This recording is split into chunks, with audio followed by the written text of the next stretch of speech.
The Broken Treaty. 2 years earlier, the Muslims and Quraysh had signed the Treaty of Hudaybiyyah.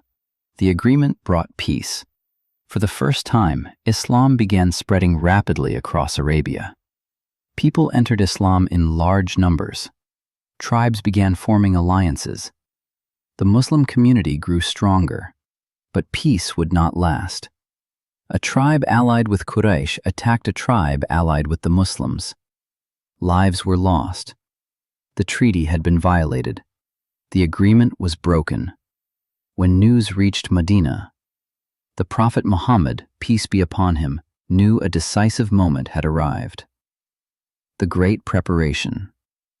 The Prophet, peace be upon him, ordered preparations, but he kept the destination secret.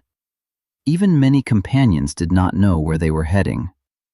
This secrecy prevented unnecessary conflict. Soon, thousands of Muslims gathered.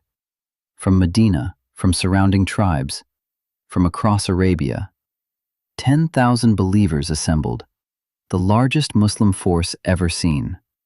Yet their purpose was not destruction. Their purpose was peace. The Prophet, peace be upon him, wanted Mecca to surrender without bloodshed. The March to Makkah. The army moved south, across deserts, across valleys, toward the city that had once expelled them, the city where Islam began, the city where the Kaaba stood. Night after night the army advanced. As they approached Mecca, thousands of campfires illuminated the darkness. The sight was overwhelming. The people of Mecca had never seen such a force. Fear spread through the city. Resistance suddenly seemed impossible. Abu Sufyan's visit. Abu Sufyan, leader of Quraysh, traveled out to investigate. When he witnessed the Muslim army, he was stunned. The Muslims were no longer a small community struggling to survive. They had become the dominant power in Arabia. Abu Sufyan met the Prophet, peace be upon him. The conversation changed history. Soon afterward, Abu Sufyan accepted Islam. The former enemy of Islam became one of its followers. The transformation shocked Mecca. The entry into Mecca. The Prophet, peace be upon him, divided the army into several groups. The instructions were clear. Do not fight unless attacked. Do not harm civilians. Do not seek revenge. Do not spread fear. As the Muslim army entered Mecca, most resistance disappeared. Only a small number attempted to fight. The confrontation ended quickly. The conquest that many expected to become a massacre instead unfolded with minimal bloodshed. The city surrendered. Mecca had fallen. The moment of victory. The Prophet, peace be upon him, entered Mecca. Not as a king, not as a conqueror seeking glory, not as a man intoxicated by power. His head was lowered in humility before Allah. The same man who had once been driven from the city now returned victorious. Yet there was no arrogance, no pride, only gratitude. The companions watched in awe. This was a victory unlike any other. The destruction of the idols.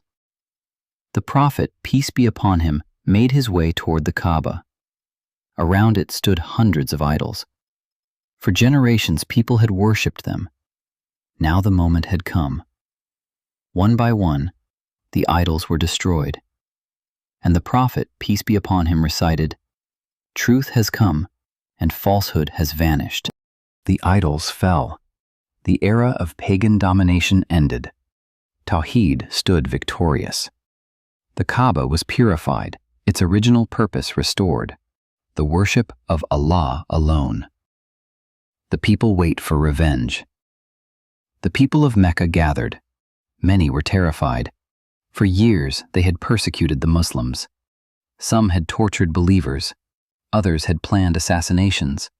Others had fought Islam repeatedly. Now they stood powerless.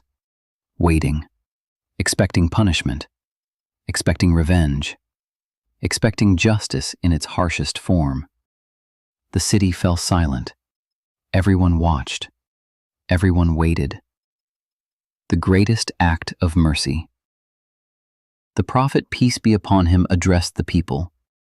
Then he asked, "What do you think I will do with you?" They replied, "You are a noble brother and the son of a noble brother." The prophet, peace be upon him, then spoke words that changed history.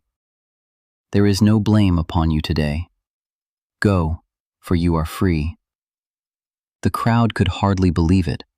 The men who had persecuted him, the people who had expelled him, the enemies who had fought him for years, were forgiven, not imprisoned, not executed, forgiven. In that moment, mercy conquered Mecca. Bilal on the Kaaba. One of the most powerful scenes in Islamic history followed. Bilal ibn Rabah, the former slave who had been tortured in Mecca, the man who once lay beneath burning stones saying, "Ahad, Ahad," now climbed onto the Kaaba and called the Adhan. His voice echoed across the city that had once oppressed him, the same city that had once considered him worthless, now listened to him call people toward Allah.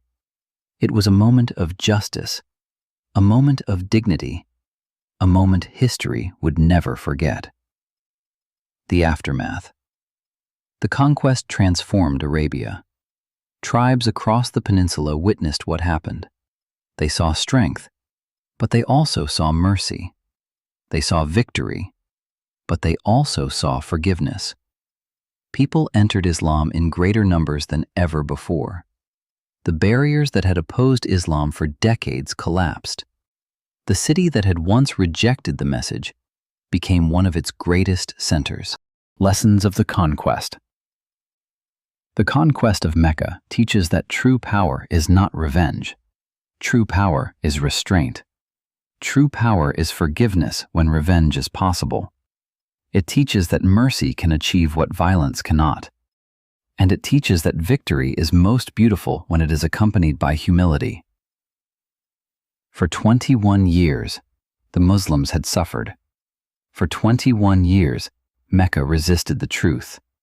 But when victory finally came, it did not come with cruelty. It came with mercy. The city expected revenge.